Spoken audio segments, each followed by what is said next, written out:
Have you ever imagined a stranger pounding on your door in the middle of a snowstorm? A woman on the edge of death, her first words, not a plea for help, but a demand. Make me your wife, or I'll die. Not a cry of desperation, not a tearful bargain, but a verdict delivered like a sentence to be carried out immediately. A moment where life and death, trust and suspicion, stand on the same icy threshold.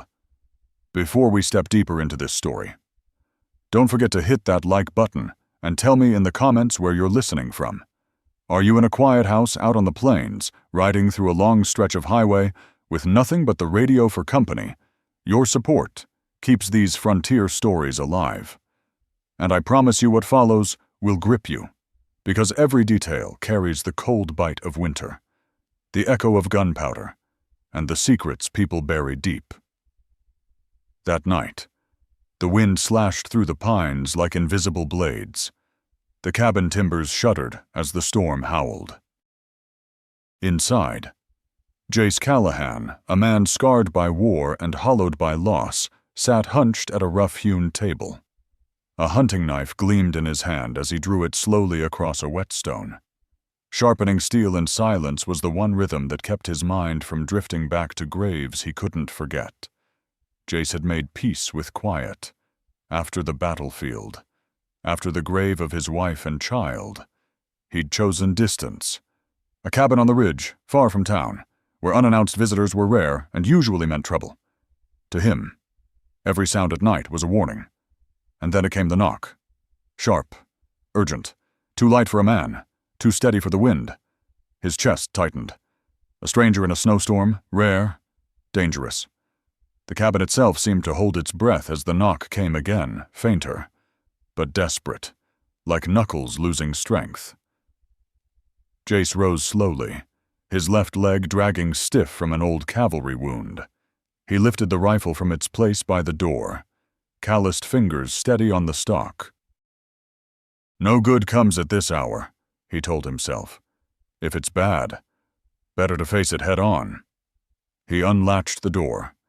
Cold wind ripped inside, carrying flurries of white, and there in the frame stood a woman, dark hair tangled with frost, feet bare and purple in the snow.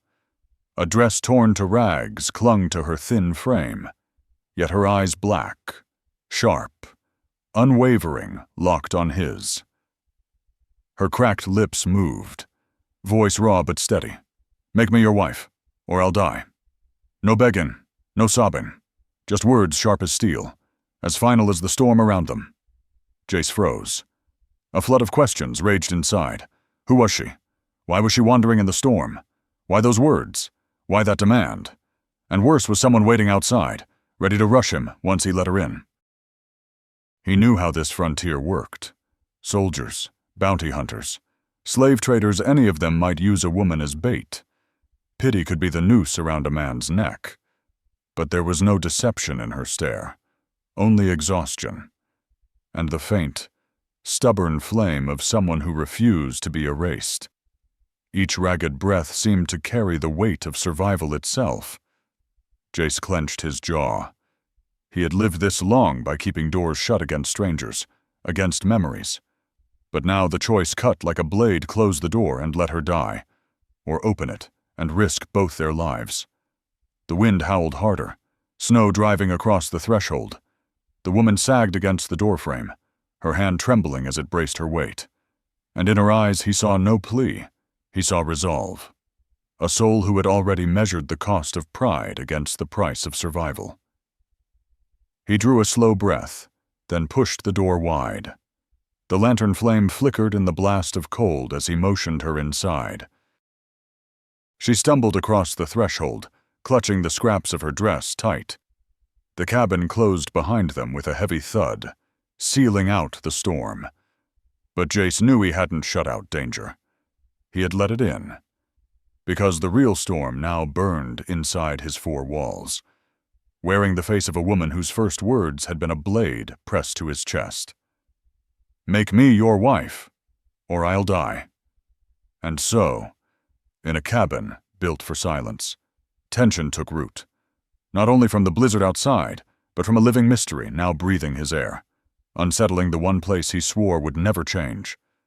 The next morning, a pale gray light slipped through the cracks in the cabin's shutters.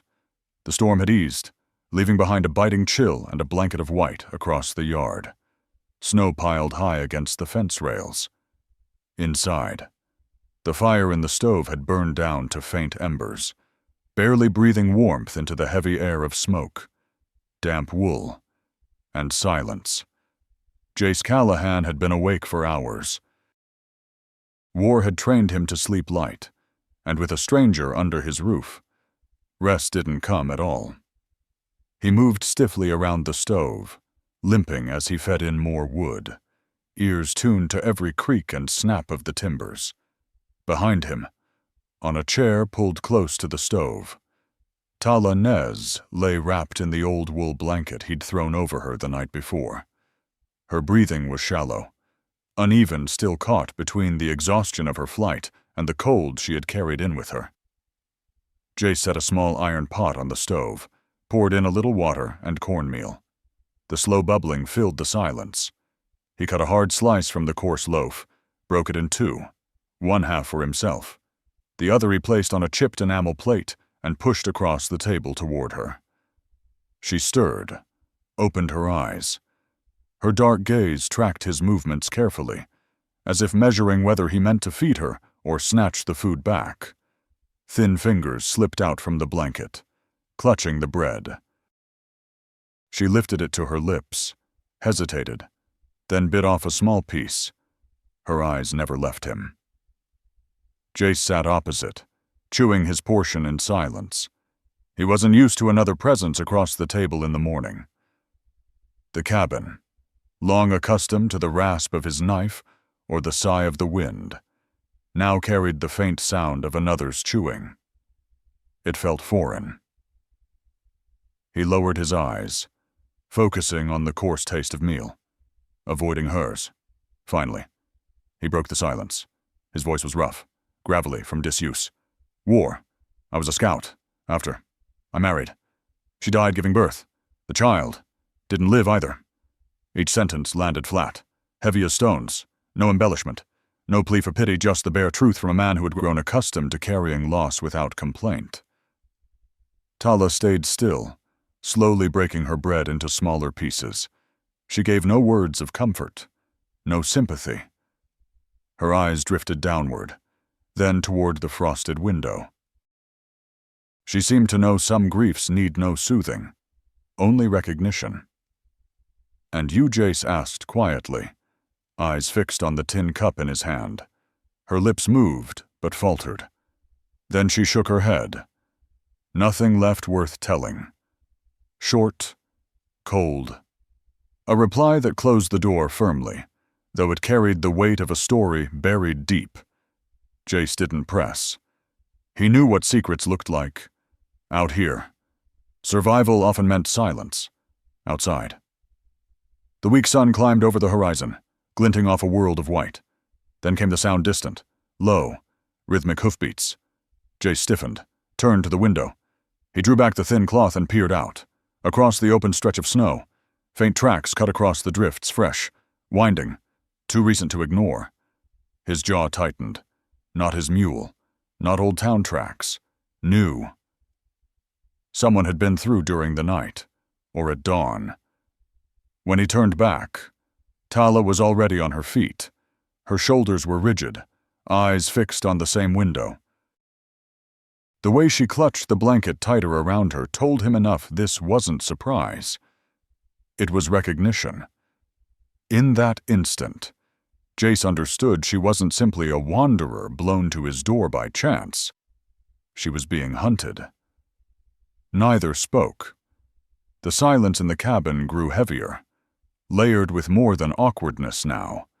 Suspicion, caution, and something else, an unspoken acknowledgement that both of them were marked by the world outside, both of them living under the shadow of pursuit. Jace's hand drifted to the rifle propped against the wall. His face stayed composed, but the readiness in his eyes gave him away. Tala pulled the blanket tighter, but didn't look away. Instead, she held his gaze steady, as if to say, I know they're after me. The question is, will you let them take me?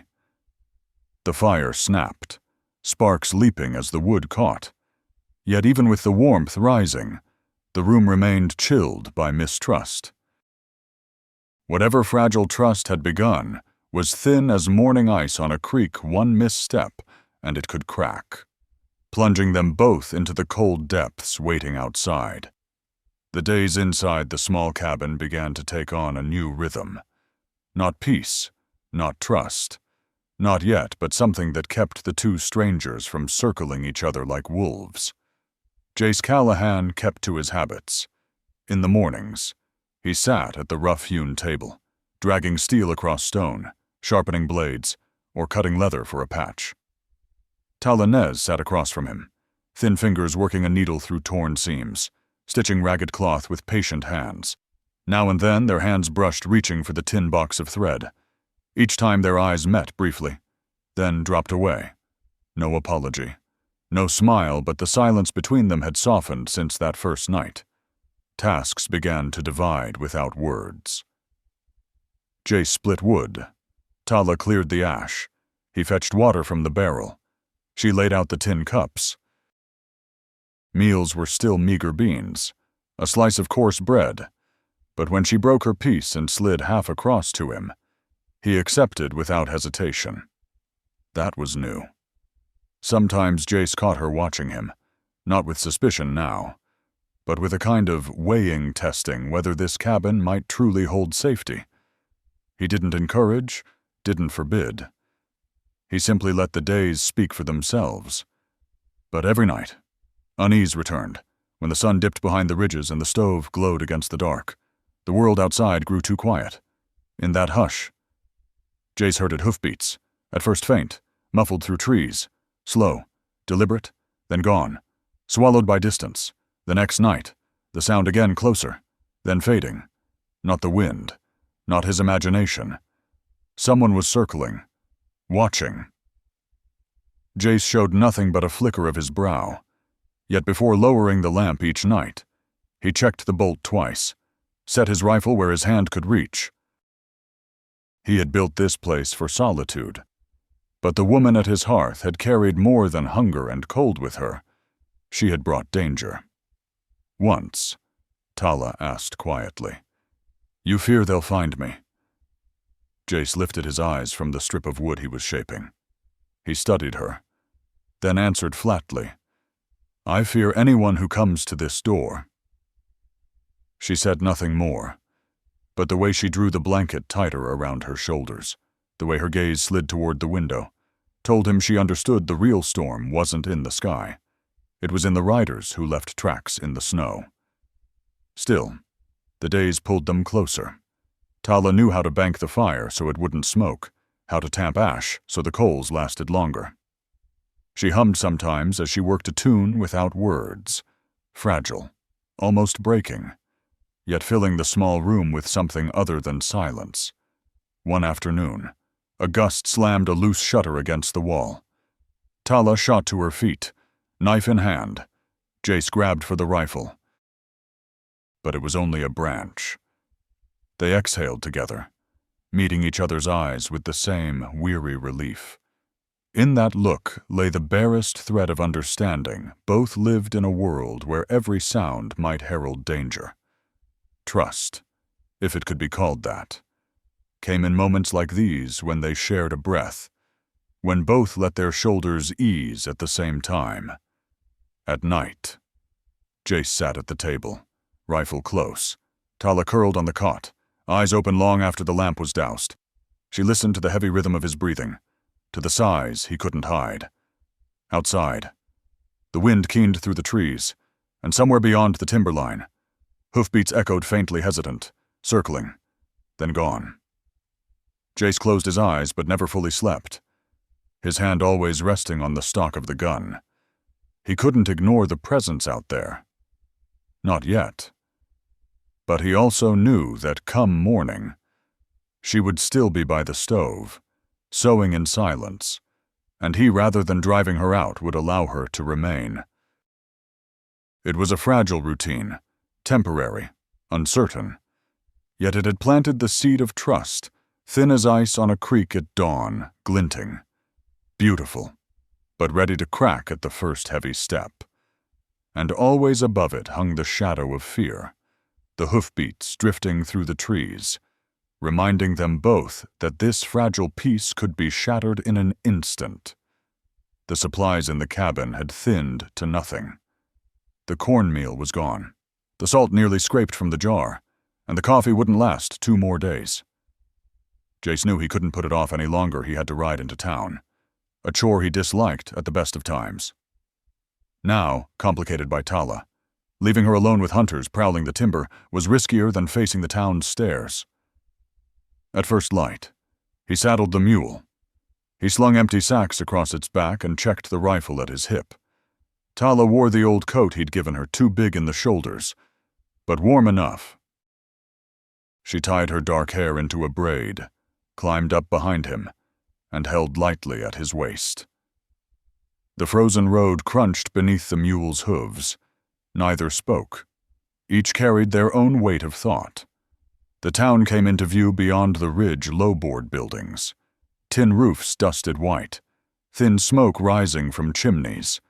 As they rode in, heads turned, eyes followed.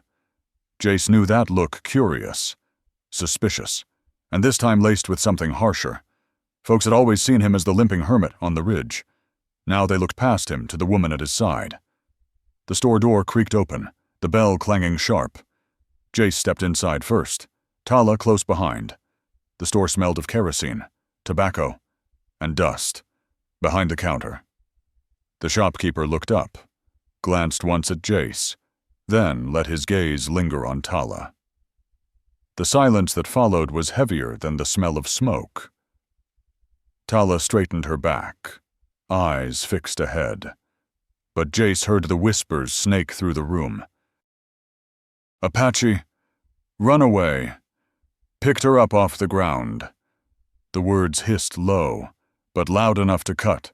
Knives slid through the air disguised as whispers. Jace kept his face steady, walking to the counter. Flour, salt, beans, lamp oil. His voice left no space for talk.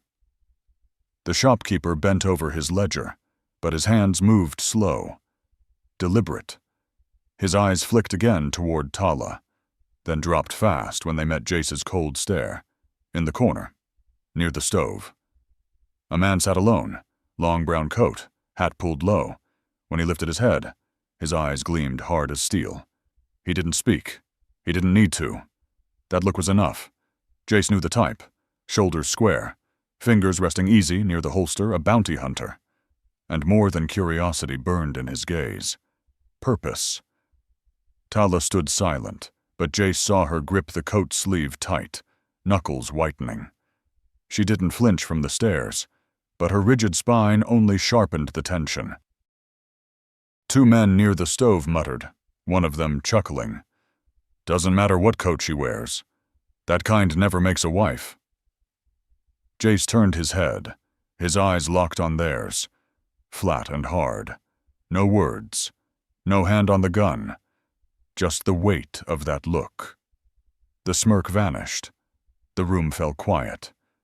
The shopkeeper wrapped the goods in brown paper, the crinkle echoing in the silence.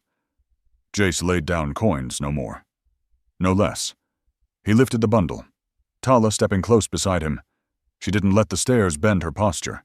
Her eyes stayed straight, her chin high. The bell clanged again as they stepped out. Behind them, the bounty hunter's gaze followed, sharp as a knife in the back. Jace felt it all the way to the street, on the ride home. The wind whipped harder, lifting flurries off the road. Tala sat close, her grip at his waist firmer. She didn't ask.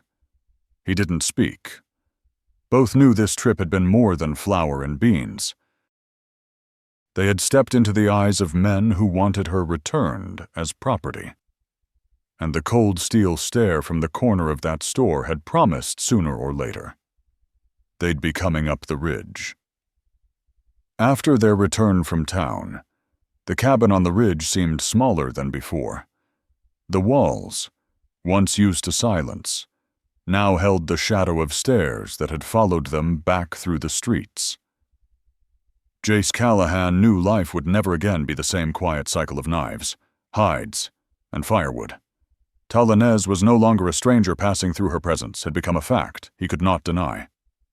And he needed to show it. The next afternoon, he dragged out an old pine plank, scarred and weathered from years in the shed. He set it on the table, measured, cut, and smoothed the rough edges. The sound of steel against wood and the steady hammering filled the cabin. Tala paused with her sewing, eyes watching, curiosity bright in their depths. "What are you making?" she asked softly. Without looking up, Jace answered, "A shelf. For you. Needles. Thread. Sewing things." The words were plain, but heavy. A shelf wasn't for a guest. A shelf nailed to the wall meant permanence. Tala understood. Her hand stilled over the fabric, and something flickered across her face, surprise, and a quiet recognition. Together they lifted the board, held it steady as Jace drove the nails home. Each strike rang like a vow this house no longer belonged to one man alone. When it was done, Tala set her tin of needles on the shelf, then laid a folded scrap of cloth on its edge as if to mark the place. She turned to him, her voice barely above a whisper. "Thank you." Their eyes met. No suspicion. No guarded silence, only a pause heavy with warmth. For both. It was recognition here. Finally. Was a place where they were seen. That evening, the wind screamed outside, but the air inside had changed. They sat closer to the stove, the space between them shrinking naturally. Jace split his bread, pushed half across the table. Tala's lips curved into the faintest smile, the first he had seen since she'd knocked at his door. It was small, fleeting, but it warmed the room more than fire ever could. Later, as Tala bent to gather her scraps of cloth, her hand brushed Jace's where he held the box of nails. Both froze. Both lifted their eyes, in that suspended breath. There was nothing left but the choice neither dared speak. Jace leaned in first. His lips touched hers, tentative but sure. Tala didn't turn away. She tilted closer, letting the kiss linger a heartbeat longer. It was simple. Unpolished, no promises. Only the quiet truth that, in the midst of danger, two solitary souls had found each other. The moment burned bright, warmer than the firelight. Yet, as quickly as it came, reality pressed cold against the door. The next morning, when Jace limped out to check the mule, his breath caught at what he saw: boot tracks, fresh in the snow, circling the cabin, then veering back toward the trees. He stood still, wind cutting at his face. This was no phantom threat. Whoever hunted Tala had come close, too close. Inside, he wiped his boots clean and set his rifle within easy reach. He said nothing. But when Tala looked up from the stove, her eyes narrowed. She knew. She had always known. The fear in her gaze was not of him, but of the certainty they both now shared: the hunter was near. That night, when she set a steaming cup before him, her hand brushed his. Neither pulled away. Their eyes held. The silence between them no longer carried suspicion. It carried an understanding. Whatever feelings had begun weren't just comfort anymore. They were the cord binding their fates together. The spark of affection had been lit, fragile but real. And outside, the shadow of pursuit pressed closer to the door. That danger made their care for one another not less, but more an anchor, a reason to hold fast when the storm would come pounding. The blizzard struck on a winter night when the moon disappeared behind a wall of gray clouds. Wind screamed through the ridges, battering the cabin until the timbers shuddered like a boat in a raging sea. Inside, the stove glowed hot, firelight throwing long shadows against the rough boards. Tala wrapped herself tighter in the blanket, her dark eyes following every move Jace Callahan made as he limped across the room. Checking bolts, feeding more wood to the flames. He knew the storm outside wasn't the only threat pressing close. The wind howled loud enough to drown most sounds, but Jace caught at a faint rattle at the latch, a sound that froze his blood. Someone was working the door. The door slammed open with sudden force. A rush of icy wind and snow burst inside, along with a dark figure lunging through. The lamp rocked wildly, its flame throwing jagged light across the walls. Standing in the middle of the cabin was the bounty hunter from the store, his eyes cold steel in the firelight, one hand clamped hard around Tala's arm. Property of her master. He snarled, breath steaming. "I've come to take her back." Jace swung the rifle, but the rush caught him off balance. All three crashed against the table, dishes clattering, breaking. Pain shot up Jace's leg like fire, but he held fast, teeth clenched. He would not let the weakness put him down. Tala fought like a cornered animal, twisting, pulling.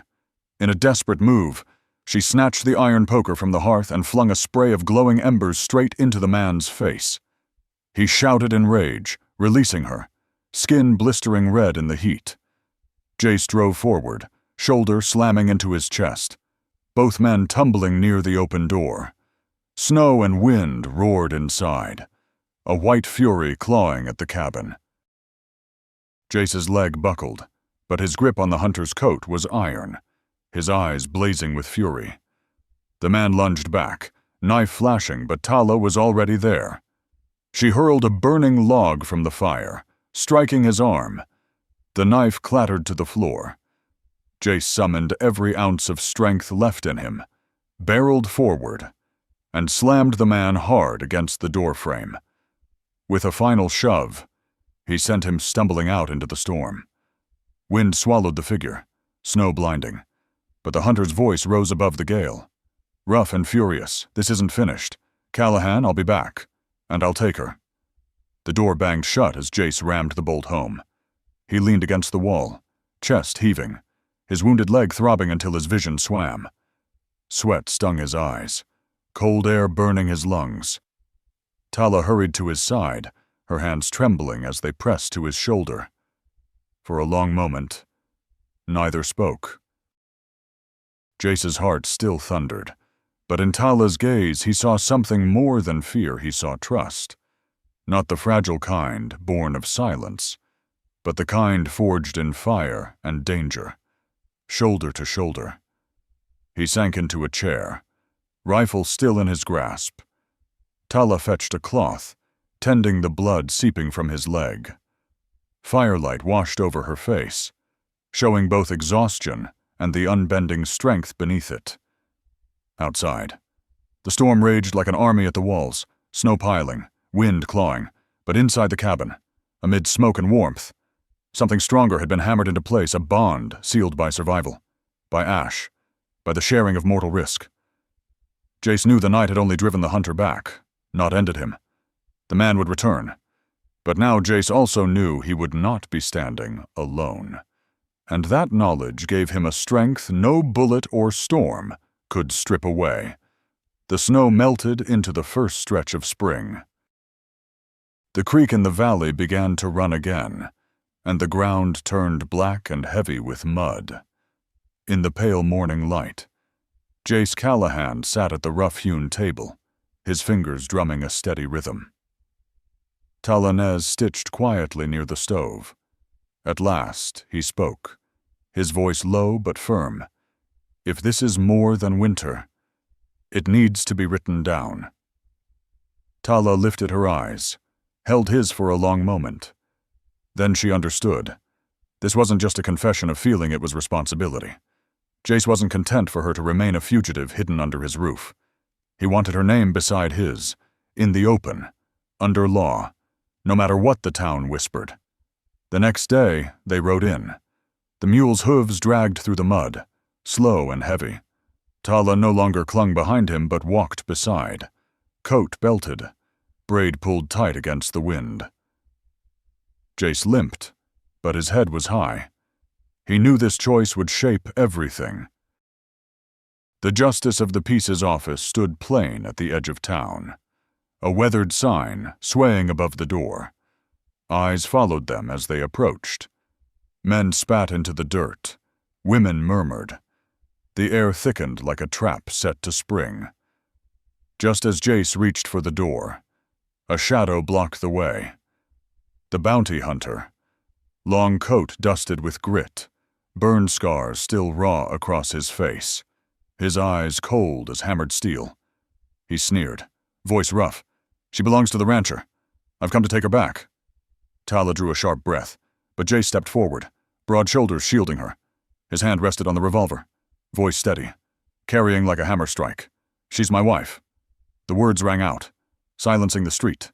Gasps rose, mutters rippled, and space opened as townsfolk stepped back. The justice, a frail old man with spectacles sliding down his nose, pushed the door wide. "What's all this noise?" The bounty hunter spat his claim. "I've got papers from her owner. She's property." "He's hiding her." Jace didn't turn. From his pocket he drew a small brass band, plain and dull. He lifted Tala's hand and slid it onto her finger where all could see. Then he looked square at the justice. "I'm here to have it recorded. My name is Jace Callahan. Hers is Tala Nez Callahan."